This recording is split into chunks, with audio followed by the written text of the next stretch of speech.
Good morning, students. We already discussed some India's internal challenges. That is the unrest in Punjab, Operation Blue Star, and other Black Thunder operation. Today we are going to discussion a new points, new concept. That is India's external challenges, India's internal challenges about a issue concerning north east India. Bharat का north east India जो है, भारत का पूर्वी इलाका जिनको हम पूर्वांचल बोलते हैं, आसाम, हिमाचल प्रदेश, अरुणाचल प्रदेश, नागालैंड, मणिपुर, त्रिपुरा आदि जो स्टेट है, इसके बारे में जो प्रॉब्लम्स बने अपने देश में, ये प्रॉब्लम आज हम डिस्कशन करेंगे. Issues concerning north east India. North east India में जो स्टेट है वो स्टेट बैकवर्ड स्टेट थे, तो उन स्टेट को डेवलप करने के लिए उनके खुद के स्टेट में जो आंदोलन हुए, जो मूवमेंट चली, उस मूवमेंट के बारे में हम स्टडी करने वाले हैं. और उस मूवमेंट होने के बाद वहाँ पर किस तरह के चेंजेस हुए, इसके बारे में भी डिस्कशन हम करने वाले हैं. तो सबसे पहले first of all we discussion about problems of Mizoram state. इसके बारे में देखेंगे क्या है. देखो, the tribes in north east Indian have an ancient history. जो नॉर्थ ईस्ट इंडिया की ट्राइब है, जमात है, उनकी एक अलग प्राचीन इतिहास है उनका. वो बहुत शूर लड़वैये लोग हैं, बहुत स्ट्रगलफुल लोग हैं, तो इसे जाना जाते हैं. वो When India became independent, the government gave administrative autonomy to district of a Mizo majority areas of the Lusai Hills.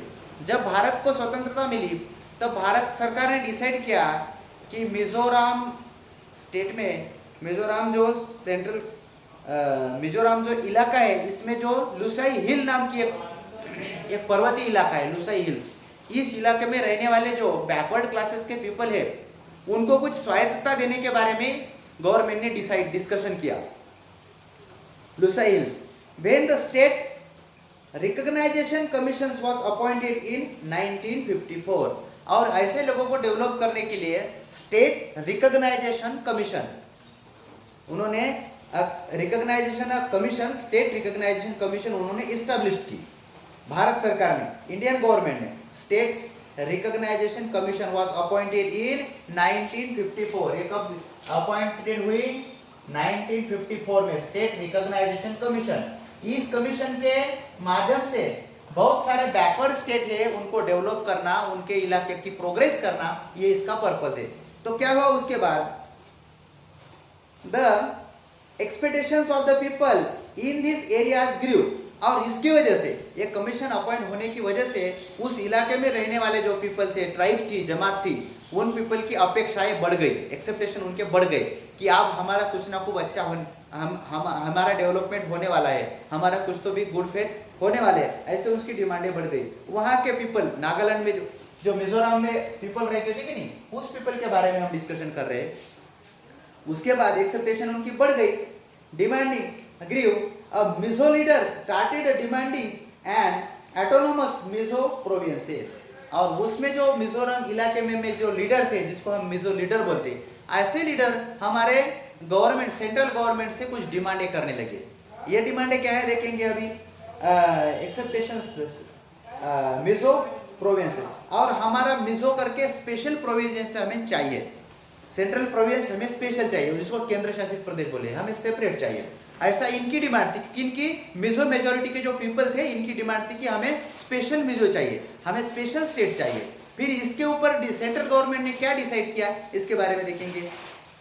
In 1959 the territory of Mizoram experience severe drought. और वहां पर कुछ अलग अलग तरह के गवर्नमेंट के खिलाफ उनके उसमें एक शंकाएं कुशंकाएं आने लगी कि ये हमें केवल अपेक्षा ही दिखाते रहते हैं, हमारा डेवलपमेंट शायद ही करने वाले नहीं है. इस पर्पज को लेकर मिजो पीपल ने क्या किया देखेंगे, during this famine, Mizo leaders Laldenga saved the common people a lot. और इस इशू को लेकर जो वहाँ के मिजोरम के जो लीडर थे, जिसका नाम था लालडेंगा, इस जो लीडर था इस लीडर ने वहाँ के पीपल को कलेक्ट किया और भारत सरकार के खिलाफ अभी वहाँ पर आंदोलन छेड़कर वहाँ पर कुछ अनरेस्ट करने की कोशिश कर रहे हैं। अनरेस्ट यानी अशांतता वातावरण फैलाने की ये कोशिश, वहाँ के पीपल को उन्होंने कलेक्ट करके वो उनकी लीडरशिप वो करने लगे और बहुत सारे पीपल उन्होंने कलेक्ट कर लिया। Lot of peoples he collect there. In 1961, a Laldenga established an organization called a Mizo National Front. इसके बाद वहाँ के जो लीडर थे, जो मिजोरम स्टेट में जो मेन लुशाई हिल के इलाके में रहने वाले जो नागा पीपल के लीडर थे, उन्होंने जिसका नाम था लालडेंगा, इन्होंने एक कमीशन इस्टेब्लिश की, एक ऑर्गेनाइजेशन उन्होंने बनाई जिसका नाम है MNF। वहाँ के पीपल की उन्होंने MNF नाम की एक यूनियन बनाई उन्होंने। उस यूनियन का फुल फॉर्म है मिजो नेशनल फ्रंट, MNF। देखो यहाँ पर MNF मिजो नेशनल, देखो यहाँ पर ध्यान में रखो फिर से, MNF Mizo national front. He asked for a greater Mizoram, और इसका एक पर्पस है कि एक बड़ा मिजोरम स्टेट, स्वतंत्र स्टेट होना चाहिए। इसके पर्पस पे an independent nation carved out of the Tripura, Manipur and Mizo majority areas from the Lushai hills. और देखो यहाँ भी इनकी डिमांड क्या है, लुशाई हिल के इलाके में आने वाले जो 3 इलाके हैं, 3 एरियाज है, जिसको बोलेंगे त्रिपुरा, मणिपुर एंड मिजो मेजोरिटी, इन तीनों को मिलकर उनका एक ग्रेटर मिजोरम नाम का उनका स्पेशल स्टेट, ऐसी उनकी डिमांड है। इसके लिए वो फाइट करने भी लगे अभी। इन 1966, याद रखो, इन 1966 Mizo national front announce the emergencies of independent Mizoram. और इन पीपल ने मिलकर क्या किया, इन कम्युनिटी ने मिलकर फ्रीडम नागालैंड के बारे में उन्होंने अनाउंसमेंट भी कर दिया, हमारा अलग स्टेट है, हमारा पूरा बड़ा स्टेट है और हम आज से फ्रीडम है, वैसे उन्होंने अनाउंस कर दिया। और इस सिचुएशन से फिर अपने कंट्री में कुछ अनरेस्ट सिचुएशन क्रिएट होने लगी, कुछ कॉम्प्लिकेटेड सिचुएशन होने लगी। जैसे मिजोरम सेपरेट स्टेट खुद को घोषित करने लगा, तो उसको देखकर बाकी स्टेट वालों को भी ऐसा लगा हम भी कुछ ऐसा किया तो हमारा भी डिमांड पूरी होगी, और दूसरे कुछ स्टेट ने ऐसी हलचल शुरुआत की, तो पूरे देश में अभी एक अनरेस्ट पोजीशन तैयार होने लगी। इसकी वजह से सेंट्रल गवर्नमेंट ने उन पर एक्शन लेने का डिसाइड किया। देखेंगे अभी क्या है, emergencies of independent Mizoram. That's why a Prime Minister Indira Gandhi handled the situation firmly and suppressed the rebellion. और इस सिचुएशन को इंदिरा गांधी उस टाइम के अपने देश के प्राइम मिनिस्टर थे, इन्होंने इस सिचुएशन को बड़ी अभ्यासपूर्वक उसको हैंडल करने की कोशिश की, उसको पीसफुल करने की कोशिश की, और उसके लिए उन्होंने कुछ वहाँ के लोगों में शांतता बनाने के लिए कि रिबेलियन बनाए। When the situation came down in 1972, the Mizo majority area was given the state of union territory. और आगे चल के जब सेंट्रल गवर्नमेंट ने उस पर एक्शन ली, उस टाइम पर उस मिजोरम में जो अनरेस्ट थी वो सिचुएशन शांत होके सेंट्रल गवर्नमेंट ने उसको खुद के हाथ में ले लिया, उस इलाके को अपने अंडर ले लिया, और उसको 1972 में Mizo majority area was given a status of the union territory. और उसको हम क्या बोलते हैं, यूनियन टेरिटरी। यूनियन टेरिटरी का मतलब होता है केंद्र शासित प्रदेश, जिसका पूरा शासन, जिसका गवर्नमेंट सेंटर से होता है, यूनियन टेरिटरीज, वो गवर्नमेंट के हाथ में चला गया। तो इस तरह से ये मिजोरम जो इलाका था, मिजोरम जो एक यूनियन टेरिटरी थी, इसका प्रॉब्लम धीरे धीरे सॉल्व हो गया। उसके बाद में एक बिग बड़ा प्रॉब्लम हुआ उसी इलाके में, सेवन सिस्टर जो एरिया बोलते हैं हम, जो नॉर्थ, जिसको हम नॉर्थन ईस्ट बोलते हैं, नॉर्थ ईस्ट एरिया, उस एरिया में दूसरा जो प्रॉब्लम बना, जो नागालैंड के बारे में, नागालैंड जो इलाका है, इसके बारे में अभी क्या हुआ इसके बारे में देखेंगे। तो अभी थोड़ा पॉइंट्स रह गए यहाँ पर। In 1985 prime minister Rajiv Gandhi, next अभी इंदिरा गांधी के बाद में उस यूनियन टेरिटरी इस्टेब्लिश हो गई वहां पर मिजोरम में, but after that after the prime minister Indira Gandhi, his husband Rajiv Gandhi was 1985 made a prime minister, had an agreement with the Mizo National Front and Mizoram was given the status. और उसके बाद में जो राजीव गांधी प्राइम मिनिस्टर बने, उन्होंने फिर मिजोरम जो एक इलाका स्टेट है उसको एक अथॉरिटी देके उसको Mizo national front end Mizoram was given the status of the fulfilled state, और उसको राजीव गांधी ने उनको फुलफिल स्टेट का स्टेटस दिया, फुलफिल स्टेट, कंप्लीट स्टेट, और उस इलाके का मुख्यमंत्री यानी चीफ मिनिस्टर बनाया गया। Laldenga became the chief minister of the state.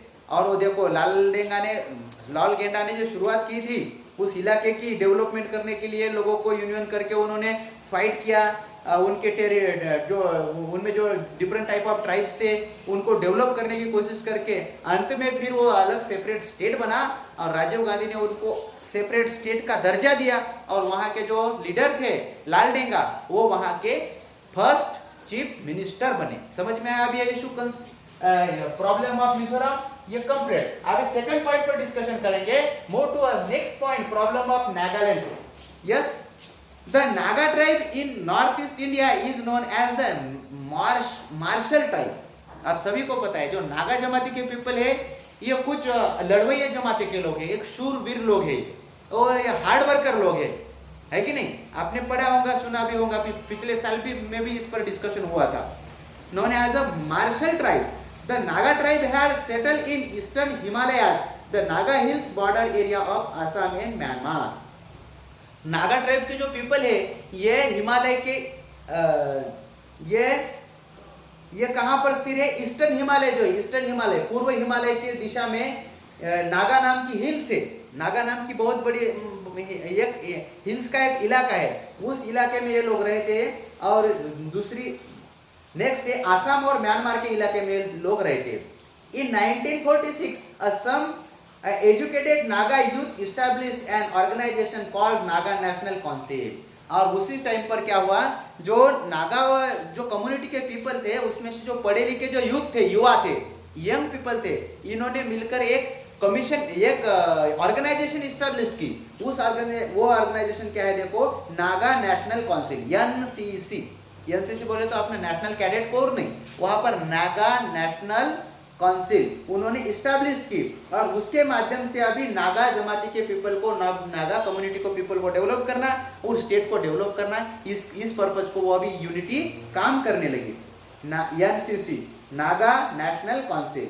Letter they made a demand for an independent state of Nagaland. ठीक ऐसे ही जैसे मिजोरम के पीपल ने किया था, ठीक उसी तरह से उन्होंने सोच लिया कि अब क्या करेंगे, जैसे मिजोरम को फ्रीडम मिल गया, वो स्पेशल स्टेट बन गया, वैसे हम भी हमारी डिमांड गवर्नमेंट के सामने रखते हैं, आगे चल के ये भी हमारा भी एक सेपरेट एक फ्रीडम स्टेट बन सकेगा, इंडिपेंडेंट फेडरेशन स्टेट बन जाएगा। ऐसा वो पर्पस लेके वो काम करना उन्होंने शुरू कर दिया, independent state of Nagaland. They were led bye